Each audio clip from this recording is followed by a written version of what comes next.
सोचिए, एक ऐसा राजा जिसके पास सोने चांदी के महल हो सकते थे, लेकिन उसने चुनी कांटों भरी राह।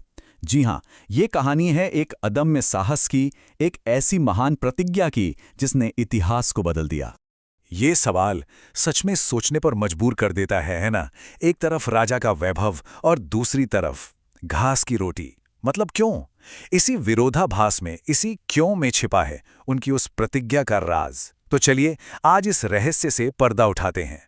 ये सिर्फ शब्द नहीं थे, नहीं, ये एक आग थी, एक ऐसी ज्वाला, एक ऐसी प्रतिज्ञा जिसने उस वक्त के सबसे शक्तिशाली साम्राज्य मुगल सल्तनत तक की नींव हिलाकर रख दी थी। और हाँ, इसने इतिहास का रुख हमेशा के लिए बदल दिया। तो चलिए सबसे पहले उस दौर में चलते हैं, समझने की कोशिश करते हैं कि आखिर वो कौन सी परिस्थितियां थीं, क्या हालात थे जिसने महाराणा प्रताप को इतनी कठोर प्रतिज्ञा लेने पर मजबूर कर दिया। देखिए, जब प्रताप सिंहासन पर बैठे ना, तो उन्हें विरासत में कोई फूलों का सेज नहीं मिला था। उन्हें मिला था एक टूटा हुआ राज्य। मेवाड़ का दिल, मतलब चित्तौड़, दुश्मन के कब्जे में था। अब उनके सामने एक ऐसा फैसला था जो मेवाड़ को या तो हमेशा के लिए मिटा देता या फिर इतिहास में अमर कर देता। तो प्रताप के सामने दो रास्ते थे, बिल्कुल साफ। एक तरफ आराम की जिंदगी लेकिन गुलामी की, और दूसरी तरफ कांटों से भरा रास्ता लेकिन आज़ादी का। और उनका फैसला ही मेवाड़ की किस्मत लिखने वाला था। और उन्होंने जो प्रतिज्ञा ली, वो कोई ऐलान नहीं था, वो उनकी जिंदगी का मकसद बन गया।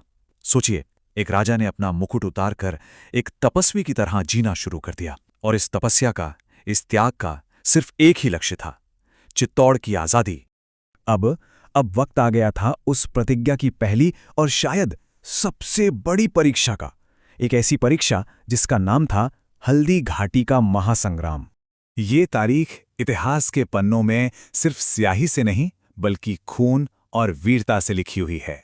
इसी दिन दो ताकतें टकराईं और एक ऐसी कहानी शुरू हुई जो आज भी हम सबके दिलों में जिंदा है। ये कोई बराबरी की लड़ाई थी ही नहीं। सोचिए, एक तरफ थी एक विशाल साम्राज्य की बेहिसाब ताकत, और दूसरी तरफ अपनी मिट्टी के लिए जान देने वाले कुछ मुट्ठी भर राजपूत और उनके साथ खड़े उनके भील योद्धा। यही तो उनके अदम्य साहस का सबसे बड़ा सबूत था।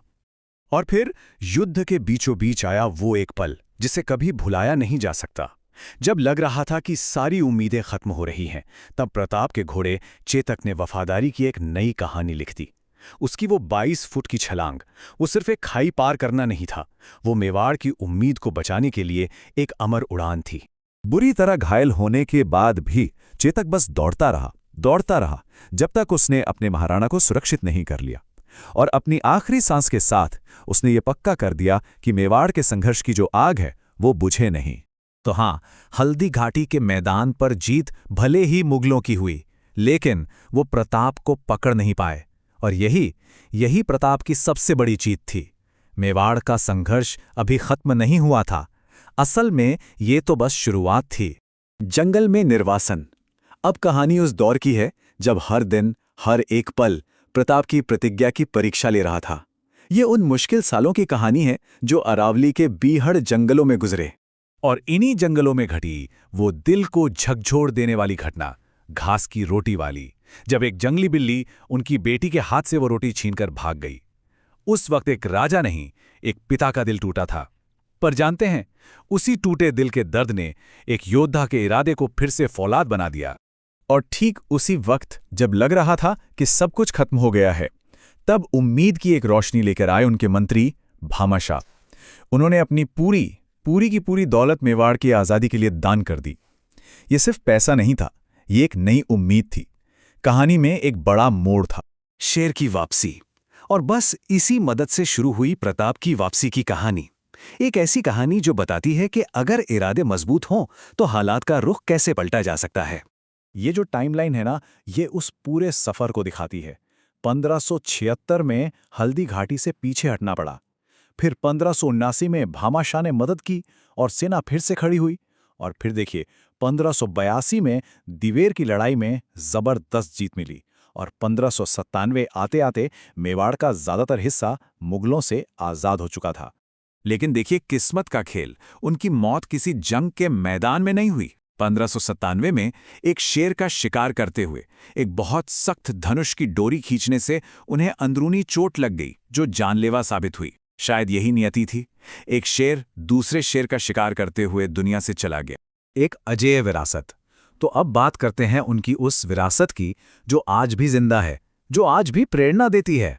अपनी आखिरी सांसों में भी उन्हें सिर्फ एक ही फिक्र थी, चित्तौड़। उन्होंने अपने बेटे और सामंतों से कसम ली कि वो कभी मुगलों के आगे नहीं झुकेंगे और चित्तौड़ को कभी नहीं भूलेंगे। मतलब उन्होंने अपनी प्रतिज्ञा को अगली पीढ़ी के हवाले कर दिया। और प्रताप की जीत का सबसे बड़ा सबूत जानते हैं कहां से मिला? उनके सबसे बड़े दुश्मन बादशाह अकबर की तरफ से। कहा जाता है कि जब अकबर ने प्रताप की मौत की खबर सुनी तो उसकी आंखों में भी आंसू आ गए और उसने माना कि ए राणा, तुम जीत गए, मैं हार गया। तो आखिर क्या है महाराणा प्रताप की विरासत? वो हमेशा मुश्किल से मुश्किल हालात में भी ना झुकने का प्रतीक बने रहेंगे। एक ऐसा नाम जो हमें सिखाता है कि आज़ादी की कोई कीमत नहीं होती और आत्मसम्मान वो हर चीज से ऊपर है। और आखिर में महाराणा प्रताप की पूरी जिंदगी हम सबके सामने एक बहुत बड़ा सवाल छोड़ जाती है। एक ऐसा सवाल जिस पर हम सबको सोचना चाहिए कि स्वतंत्रता की, आज़ादी की असली कीमत क्या है।